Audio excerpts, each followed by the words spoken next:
mana ya sekarang dimulai bahwa fahami bahwa itu ujian yang harus dihadapi. Ujian itu ada yang enak dan tidak enak. Yang enak apa? Yang tidak enak apa?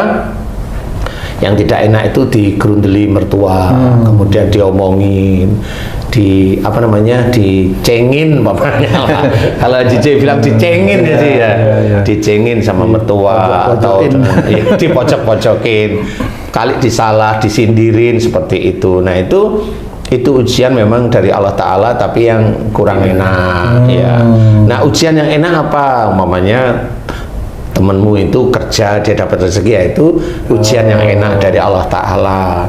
Ujian dari Allah Ta'ala apalagi umpamanya temenmu itu punya anak, itu juga rezeki yang enak kan seperti itu sih. Kalau disayang mertua itu ujian juga? Itu ujian juga. Itu sebaliknya sama, jadi ujian di hidup kita itu sangat banyak sekali. Semua itu ujian kita, makanya dihadapi dengan ayat-ayat yang ada dalam Quran. Umpamanya kalau diuji dengan yang tidak enak, ya kita langsung pahami bahwa innalillahi wa inna ilaihi rajiun boleh. Yang enak juga innalillahi wa inna ilaihi rajiun boleh, kan gitu ya. Karena diuji tidak enak ada, diuji yang enak juga ada. Sama-sama kita boleh mengucapkan itu karena semuanya milik Allah dan akan kembali pada Allah Ta'ala. Kalau lagi dicengin sama mertua di ini, ya kita ngomongin innalillahi wa inna ilaihi rajiun, ya semua milik Allah termasuk mertua itu milik Allah dan nanti akan kembali pada Allah Ta'ala. Tinggal kembalinya duluan yang mana, kan gitu ya. Kan gitu ya. Jadi boleh-boleh aja. Jadi yang ujian yang enak ya jangan diaku-aku bahwa itu dari saya, nggak boleh seperti itu. Nah, kalau memang nanti mau kembali ke jalan Allah, benar-benar serius, mulai diletakkan pada Allah Ta'ala. Mohon ampun jika selalu suuzon, mohon ampun jika merasa disindir, mohon ampun. Kalau otak itu gini, ya Allah ampuni aku jika aku suuzon, merasa disindir. Ya Allah ampuni aku jika aku cemas, jika mau pulang ke rumah ketakutan, cemas, seperti itu. Ya Allah ampuni aku jika aku suuzon dengan mertuaku. Terus menerus ya, mudah-mudahan dengan kondisi seperti itu mulailah nanti kalau memang imannya kuat, doanya khusyuk, mulai yang di kepala itu mulai ringan. Makhluk itu Pak Ustadz. Ya makhluk-makhluk yang diizinkan oleh Allah Ta'ala masuk itu insya Allah akan dikeluarkan oleh Allah Ta'ala. Dikeluarkan terus menerus, mohon ampun, mohon ampun, mohon ampun, mohon ampun, terus menerus. Tinggal kapan Allah akan memberikan sembuhan terserah Allah, yang penting mohon ampun, titik-titik itu. Nah Pak Ustadz, itu ketika Allah misalnya kan mengeluarkan makhluk di dalam kepalanya itu, apakah itu serta-merta membuat mertuanya ini juga ndak ngeceng-ngecengin lagi seperti itu Pak Ustadz? Ya kalau habis makhluk ini keluar, mertuanya mati lah itu. Artinya ini supaya ini berhenti, kan pasti keinginannya gitu nih teman saya nih Pak Ustadz. Mati. Mati. Ya mati. Lah gimana lagi? Selama enggak mati, selama itu lah dia harus nerima. Ya bisa aja harus nerima karena ada HP, ada ini, ya mau gimana? Kalau suaminya ayo ke rumah orang tuaku lah, kan seperti itu ya. Jadi harus belajar seperti itu. Kemudian kalau tadi mau memang gerak-gerak seperti itu, ya nggak boleh merasa menolong, nggak boleh. Karena sebenarnya yang menolong mertuanya itu Allah melalui dia aja gitu. Uangnya dari mana? Dari Allah. Melalui dia aja. Jadi jangan diaku-aku bahwa saya menolong mertua saya, nggak boleh. Mohon ampun kepada Allah Ta'ala terus menerus seperti itu. Dan jangan ke orang pintar, ke dukun atau ke kiai dalam tanda kutip ya. Kenapa begitu Pak? Karena nggak ngerti cara ngobati. Karena nggak ngerti cara ngobati. Benar. Nah itu harus belajar. Jadi kalau memang mau berubah, kemudian baik dengan mertuanya lagi, insya Allah normal kok, insya Allah. Insya Allah normal, insya Allah ya. Cuma butuh waktu berapa hari, minggu atau bulan itu aja. Terus masalah saya gimana Ustaz? Nggak usah dijawab ya. Emang Haji dicengin apa sih? Ya nggak usah lah sih. Jadi mudah-mudahan kalau ini temanmu dengar bahwa ini depresi. Semua orang ada yang depresi itu banyak masalah. Jadi kalau hanya cuma ya kalau memang di dokter jiwa biasanya dikasih obat penenang sih ya, sehingga bisa tidur kayak ini, tapi ya beresiko lah. Reaksi depresi itu macam-macam Ustaz. Ada yang gerak-gerak tadi tangan, ada juga yang lemah istilahnya, malas ngapa-ngapain, mikir malas segala, seperti itu juga ada kan Ustaz? Ada bisa, tapi itu depresinya wong malas. Jadi depresinya orang malas. Jadi dia itu malah diem, ngalamun, nggak ngapa-ngapain. Nah itu depresinya orang malas. Awalnya memang males, Awalnya memang dia malas. sehingga seperti itu. Sehingga Allah memberikan petunjuk ujian itu ya seperti itu. Kalau depresinya marah, itu awalnya memang dia emosional. Marah. Tapi dulu anak saya waktu sebelum ngamuk-ngamuk itu memang nggak pernah marah. Kan kamu nggak tahu. Emang marah itu hanya lewat mulut. Marah itu disimpan di sini bisa. Nah, selama ini orang di dunia itu tidak tahu kalau marah disimpan di sini itu lebih bahaya daripada keluar di mulut. Berarti mulut lebih aman, sama bahayanya, cuma lebih aja kalau disimpan. Nanti saya salah deh ya. Salah nanti marah boleh kan gitu ya? Nggak boleh marah itu ya.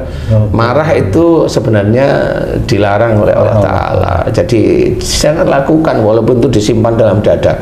Marah yang disimpan dalam dada dengan kondisi dia diam, dia biasanya kena radang paru atau TBC. Marah yang kuat kepada orang tua, kanker paru. Marah yang diam kepada suami, kanker paru. Sama aja. Marah yang ditahan nggak jadi panas dalam gitu Ustaz? Oh itu biasanya jengkel aja. Jengkel aja panas. Kalau panas dalam Kan panasnya di dalam. itu nanti jualan obat pendingin tubuh itu kan bohong-bohong aja.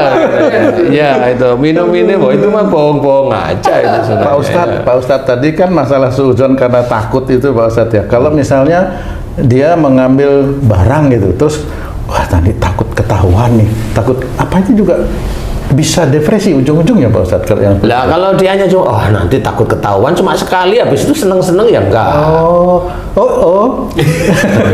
Intinya dia harus melupakan ketakutannya itu gitu Pak. Iya. Itu ya. Kalau orang takut pencuri itu dia takutnya itu berlebih. Oh dia depresi Bisa terus. depresi Pak Ustadz ya. Bukan bisa depresi.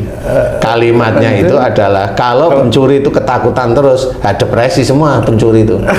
Iya ternyata dia enggak ketakutan. Makanya dia tetap nyuri. Nah, ya itu. Orang korupsi itu dia nggak punya ketakutan ya. Itu ya. Makanya dia itu korupsi terus. Sebenarnya ketakutan itu karena kesadaran dia salah atau gimana sebenarnya Pak? Yang mana yang kamu tanyain ini? Yang pencuri dan korupsi lah misalnya. Nah, pencuri sama korupsi, ketakutan. Karena agamanya dia tahu bahwa ini salah. Oh gitu. Tapi kalau dia agamanya hanya sholat tok ya nggak bisa. Nggak mau mengaku. Dia nggak, sholatnya nggak diterima, nggak ngaruh dia. Karena sholatnya dia hanya seperti dia itu kalau tidur itu pakai selimut, dia pakai selimut. Sholatnya itu dianggap seperti itu. Jadi kalau saya tidak bilang sholat dia yang menggugurkan kewajiban, enggak. Kebiasaan aja. Seperti orang tidur dia butuh selimut aja. Kebiasaan aja. Kebiasaan aja. Jadi kenapa? Karena orang yang dia itu sholatnya itu tetap tertib, dia kuat sama Allah Ta'ala, dia malu Mas. Nah ini yang jelas temanmu harus memahami kalau dia mulai dengerin mau kembalilah jalan Allah, nggak usah suudzon dengan mertua, kemudian cemasmu dimohonkan ampunan, kemudian ketakutanmu dimohonkan ampunan, kemudian yang suudzon dimohonkan ampunan terus menerus setiap saat setiap sholat. Insya Allah nanti mulai kepalanya mulai ringan, kemudian otak depan mulai ringan, punggung mulai ringan. Nah, gerak-gerak yang merasa kamu itu menolong nggak usah, itu yang menolong itu Allah. Kamu kita itu hanya sebagai alat aja. Usaha seperti itu yang dilakukan wanita tersebut adalah dalam rangka memperbaiki keimanan dia. Tapi Iya. tetap aja ujian itu dari mertuanya tetap berlangsung, tapi dalam mengantisipasi atau merespon lebih baik. Iya, makanya bertasbih aja, subhanallah, subhanallah, dan doakan aja agar mertuanya jadi soleha, kalau dia perempuan jadi soleh, kalau dia laki-laki ya doa tambahin lagi, mudah-mudahan diselamatkan sama Allah, kan gitu ya. Jadi agak lebih lengkap. Berarti selain buat diri, buat Mertua. Lah kan itu kan terapan dari Quran. Fa'fu anhum wastaghfir lahum. Kan gitu ya, wasamfirum fil amri.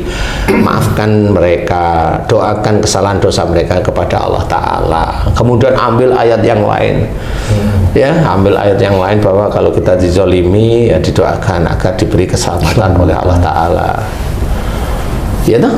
Wa idza khatabahumul jahiluna qalu salama. Jika kau disapa oleh orang jahil, berarti orang itu ngomongin kita itu ya nyindir lah, inilah, itulah, ngecengin lah dan sebagainya. Allah menyuruh qalu salama.